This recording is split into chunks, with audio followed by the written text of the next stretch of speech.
Halo terus me people, nama saya Favrikoni Riztiara Devi. Pada video pembelajar kali ini saya akan membahas dari buku You Do You. Penulis buku ini yaitu Valsandro Rabi, di mana ia menekankan pentingnya self-awareness sebagai sebuah langkah awal dalam mencari passion dan ikigai. Tidak hanya asal berbicara, penulis juga menyertakan hasil riset yang menunjukkan keunggulan dari orang-orang yang mempunyai self-awareness yang baik. Di antaranya yaitu orang yang memiliki self-awareness yang baik cenderung lebih percaya diri, kreatif, dan bisa menjadi seorang pemimpin yang baik. Jika berbicara mengenai passion, minat, bakat, atau pekerjaan impian, tentu kita sudah tidak asing lagi dengan topik pembahasan itu.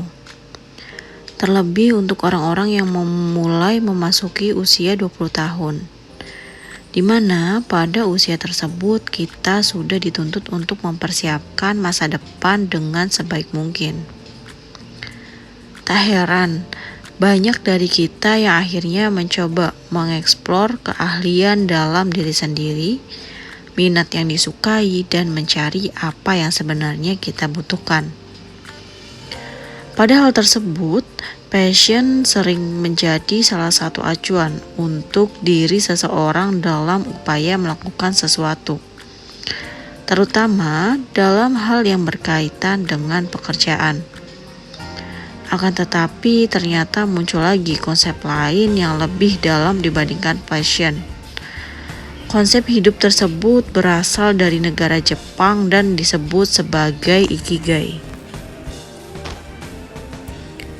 Ikigai merupakan sebuah filosofi yang sudah lama lahir di negara Jepang.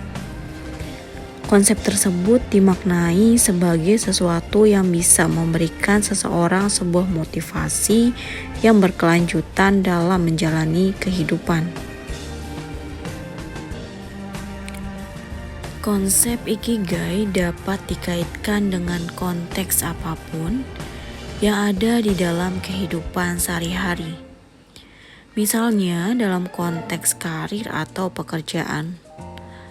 Konsep ikigai menerapkan 3 poin yang perlu kita lakukan supaya bisa lebih mudah dalam menentukan tujuan hidup. Jadi, poin apa saja? Mari kita bahas untuk poin-poinnya. Jadi, untuk poin yang pertama yaitu melakukan sesuatu yang bisa atau mampu kita lakukan. Poin yang kedua, melakukan sesuatu yang dapat menghasilkan uang saat kita melakukannya. Dan poin yang terakhir yaitu melakukan sesuatu yang sedang dunia butuhkan. Buku ini memberikan berbagai solusi, cara, dan tips yang bisa kamu terapkan untuk mencapai tujuan hidup dan menemukan arti kehidupan sesungguhnya. Yang pertama yaitu paham diri sendiri atau percaya diri. Dalam hidup ini kita sering sekali menjalani saran dari teman, mentor, atau rekan kerja mengenai berbagai hal. Tapi ternyata tidak semuanya berhasil dan bisa diterima oleh kita sendiri. Kenapa bisa gitu? Ini semua terjadi karena kita sebenarnya belum benar-benar memahami dan mengenal diri sendiri.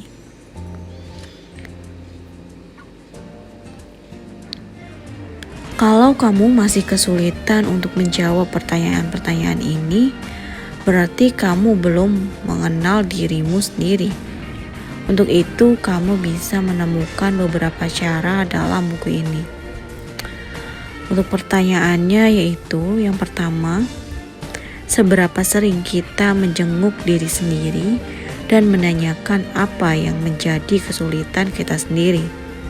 Pertanyaan kedua yaitu, seberapa sering kita mengulas diri sendiri untuk mengetahui kekuatan dan kelemahan kita. Cara yang kedua yaitu the story mindset. Bagian ini cocok sekali untuk orang-orang yang masih galau dalam menentukan pilihan karir yang tepat. Tapi dalam buku ini, Rabi akan memberikan tips dan trik menarik yang bisa kamu terapkan saat kamu berada di antara dua pilihan karir yang bisa membuatmu bimbang, yaitu dengan cara fast forward atau membayangkan jauh ke masa depan sehingga kamu bisa mengetahui mana pilihan yang lebih baik untuk kamu jalani. Kemudian untuk yang terakhir yaitu when does your mind work best? Kalimat work smart atau not harder sepertinya sering sekali kita dengar sebagai salah satu kalimat motivasi. Tapi menurut Rabi, kalimat ini jauh dari kesan efektif. Mengapa hal demikian? Untuk yang terakhir yaitu when does your mind work best? Kalimat work smart atau hard sepertinya sering sekali kita dengar sebagai salah satu kalimat motivasi. Tapi menurut Rabi, kalimat ini jauh dari kesan efektif. Mengapa hal demikian? Hal ini karena produktivitas sebenarnya bukan hanya soal mendahulukan prioritas atau soal mengerjakan sesuatu dengan cepat. Akan tetapi bagaimana kita mengerjakannya. Dalam mengerjakan apapun, kita harus memahami bahwa ada jam-jam tertentu di mana kita bisa mengalokasikan energi yang kita punya, tapi ada juga saat-saat di mana tubuh kita membutuhkan istirahat. Ini biasa disebut sebagai jam pintar dan jam bodoh. Nah, tugas utama kita adalah menemukan jam pintar dan jam bodoh tersebut. Sekian dari saya, sampai jumpa di video selanjutnya.